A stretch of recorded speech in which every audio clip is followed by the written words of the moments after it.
Welcome to back my channel easy study চ্যানেলের পক্ষ থেকে আজকে ক্লাসে সকলকে আন্তরিক শুভেচ্ছা অভিনন্দন। আশা করি তোমরা সকলে ভালো আছো, সুস্থ আছো। 2025 সালের 7ম শ্রেণীর শিক্ষার্থীদের আগামীকাল থেকে অর্ধবার্ষিক পরীক্ষা অনুষ্ঠিত হতে চলেছে। তো আগামীকাল সর্বপ্রথমে কিন্তু তোমাদের বাংলা বা সপ্তবর্ণ বইটা পরীক্ষা হবে। তো এই বাংলা থেকে তোমরা খুব বেশি টেনশনে আছো, জানি না কেন। বাংলা তো আমাদের মাতৃভাষা, এটা এত টেনশনের কি? কিন্তু অনেকেই বাংলাটাকে একদমই অবহেলা করে তোমরা পড়ো না, সারা বছর পরীক্ষার আগে খুব বেশি টেনশনে থাকো। তো আজকের এই ভিডিওটা দেখার পরে আশা করা যায় তোমাদের কালকের পরীক্ষা খুব খুব ভালো হবে এবং কোনো টেনশন থাকবে না। তো আজকে আমি যে সাজেশনটা দেব, এই সাজেশনটা যদি পুরোপুরি কেউ ফলো করে 100% কিন্তু সে ভালো রেজাল্ট করতে পারবে। তো তোমাদের সর্বপ্রথম আমি কিছু কমন প্রশ্নের অ্যান্সার করে নিই। যদিও আমি এই রিলেটেড একটা ভিডিও আপলোড দিয়েছি ইতিমধ্যে, তারপরও যে সকল শিক্ষার্থীরা সেই ভিডিওটা দেখোনি তাদের জন্য আবারও আমি এটা বলছি। তোমরা বেশিরভাগ স্টুডেন্ট একটাই টেনশনে আসছো যে ম্যাম আমাদের পরীক্ষাটা কেমন হবে, মানে আমাদের কি সংক্ষিপ্ত প্রশ্ন আসবে বা এক কথায় প্রকাশ আসবে নাকি সৃজনশীল আসবে, আমরা তো কিছুই বুঝতে পারছি না, বা পরীক্ষার প্রস্তুতিটা আসলে কেমন হওয়া উচিত বা কিভাবে আমরা পড়ে যাব বাসা থেকে। হ্যাঁ, প্রথমেই আমি বলি পরীক্ষা তোমাদের দুইটা পার্টে অনুষ্ঠিত হবে। প্রথম পার্ট হচ্ছে এমসিকিউ, যার জন্য তোমরা সময় পাবে 30 মিনিট এবং প্রশ্ন থাকবে 30টা টিক বা এমসিকিউ বা বহু নির্বাচনী প্রশ্ন, যেটাই বলো না কেন। তার জন্য তোমরা 30 মার্ক পাবা এবং 30 মিনিট সময় পাবা। প্রতিটা প্রশ্নের জন্য 1 মার্ক করে পাবা, ভুল গেলে 1 মার্ক কাটা যাবে। 30টা টিকে তোমার অবশ্যই 10 পেতে হবে, কারণ 10 না পেলে তোমাকে এমসিকিউ থেকে ফেল বলে বিবেচিত করা হবে। এবার দ্বিতীয় কথা হচ্ছে তোমাদের সৃজনশীল প্রশ্ন করা হবে 70 মার্কের, অর্থাৎ পরীক্ষা মোট অনুষ্ঠিত হবে 100 মার্কের। সৃজনশীলের 70 এবং এমসিকিউ 30 আর 70 মিলে 100। তো 70 মার্কের যে সৃজনশীলটা অনুষ্ঠিত হবে এটা মূলত 7টা সৃজনশীল তোমাদেরকে করতে হবে, যদিও সেখানে 12টা বা 11টা সৃজনশীল দেওয়া থাকবে। এখন হচ্ছে সৃজনশীলগুলো কোথা থেকে করা হবে এবং কোন প্রশ্নগুলো করা হবে সব কিছুই থাকছে আজকের এই ভিডিওটাতে। অবশ্যই ভিডিওটা না টেনে সম্পূর্ণ দেখার অনুরোধ জানাচ্ছি। প্রথমে দেখো, তোমাদের 3টা বিভাগে প্রশ্ন হবে, ক বিভাগ, খ বিভাগ, গ বিভাগ। ক বিভাগে যেটা থাকবে গল্প ও গদ্য, গল্প বা গদ্য অংশ থেকে। হ্যাঁ, গল্প বা গদ্য অংশ থেকে তোমাদের 4 সেট প্রশ্ন করা হবে। 4 সেটের জন্য মার্ক পাবা তোমরা 40, অর্থাৎ এক এক সেটের জন্য তোমরা পাবা 10 করে। তাহলে এখানে যে 4 সেট প্রশ্ন থাকবে, এই 4 সেট থেকে তোমাকে 2 সেট প্রশ্নের অ্যান্সার করতেই হবে বাধ্যতামূলক। প্রশ্নে তোমার অ্যান্সার কমন আসুক বা না আসুক এটা দেখার বিষয় না, তোমাকে 2 সেট প্রশ্নের অ্যান্সার করতেই হবে। খ বিভাগ থাকবে পদ্য বা কবিতা থেকে। খ বিভাগে পদ্য বা কবিতা থেকে 4 সেট থাকবে, এখান থেকেও তোমাকে 2 সেট প্রশ্নের অ্যান্সার করাই লাগবে বাধ্যতামূলক, প্রশ্ন কমন থাকুক আর না থাকুক।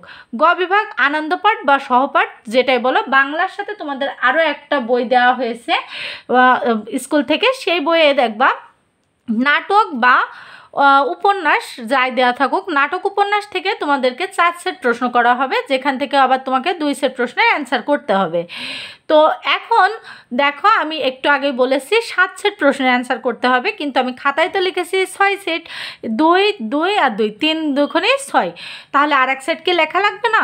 হ্যাঁ, অবশ্যই লেখা লাগবে, কিন্তু সেই এক সেট তুমি তোমার ইচ্ছা মতো বা তোমার যেই জায়গা থেকে বেশি কমন এসেছে সেখান থেকে লিখতে পারো, সেটা তোমার ইচ্ছার উপরে ডিপেন্ড করবে। কিন্তু এই যে 6 সেট এইভাবেই কিন্তু তোমাকে লিখতে হবে বাধ্যতামূলক।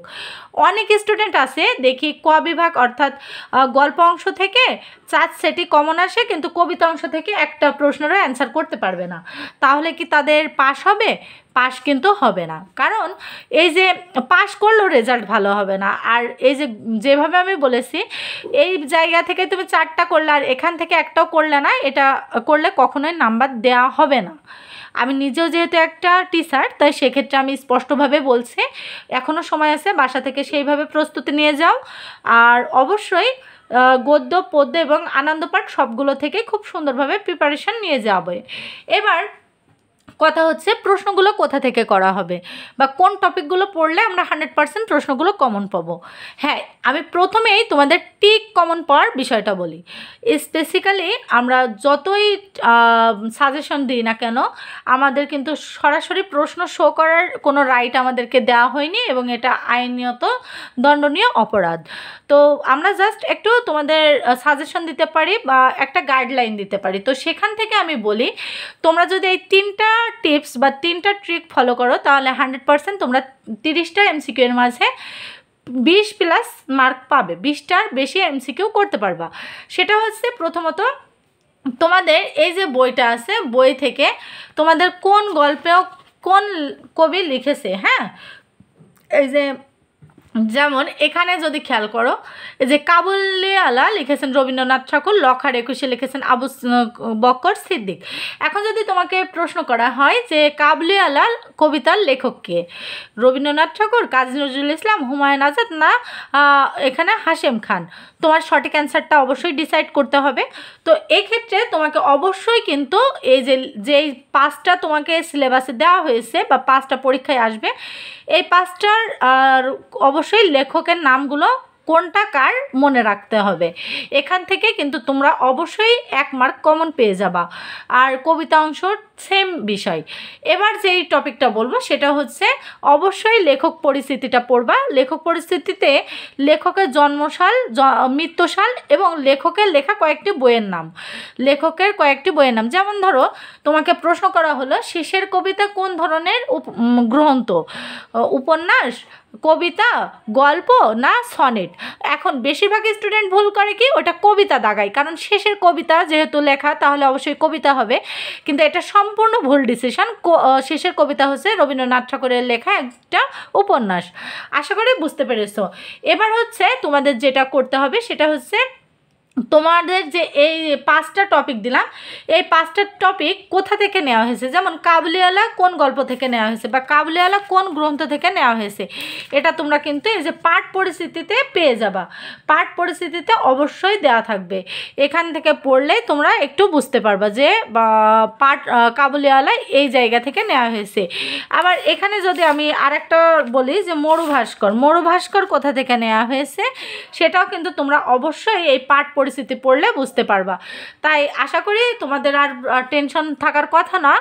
আর পরীক্ষা সবার অনেক ভালো হবে, অনেক অনেক শুভেচ্ছা এবং শুভকামনা থাকলো। আশা করি পরীক্ষায় সবাই কমন পাবে। এবং আমি আগের ভিডিওতে কিন্তু দেখে দিয়েছি কোন কোন টপিকগুলো পড়লে এবং তোমাদের সিলেবাসে কোন কোনগুলো আছে সেগুলো পড়লে কিন্তু 100% কমন পাবা। আশা করি ওই ভিডিওটা দেখেছো। আর যদি না দেখো তাহলে অবশ্যই এই ভিডিওটা শেষ করার পরে আগের ভিডিওটা দেখবা। আর তারপরেও যদি কোনো কিছু জানার থাকে অবশ্যই আমাকে কমেন্ট করো। আর একটা কথা, এই যে প্রতিটা গল্পের শেষে বা কবিতার শেষে দেখবা কিছু শব্দ অর্থ আছে, এই শব্দ অর্থ থেকে কিন্তু 3টা শব্দ অর্থ প্রশ্ন দেওয়া থাকবে। তোমাদের এমসিকিউ বলো বা সৃজনশীল প্রশ্নে বলো, 3টা প্রশ্ন তোমাদের এই শব্দ অর্থ থেকে আসবে, 100% গ্যারান্টি। তোমরা পরীক্ষা দিয়ে আসার পরে অবশ্যই আমাকে কমেন্ট করে জানাবা যে আমার কথাগুলো তোমাদের ঠিক কতটা কাজে লেগেছে। আর তোমাদের যদি এই ভিডিওটা ভালো লেগে থাকে অবশ্যই কমেন্ট করে জানিও আর কোন বিষয়ের উপরে এরকম ভিডিও পেতে চাও। আজকের এই ভিডিওতে যারা নতুন তারা অবশ্যই আমার চ্যানেলটাকে একটু সাবস্ক্রাইব করে দিও, ভিডিওতে একটি লাইক কমেন্ট শেয়ার করে দিও। আজকের মতো এখানে বিদায় নিচ্ছি, সকলের জন্য শুভকামনা জানিয়ে ধন্যবাদ সকলকে।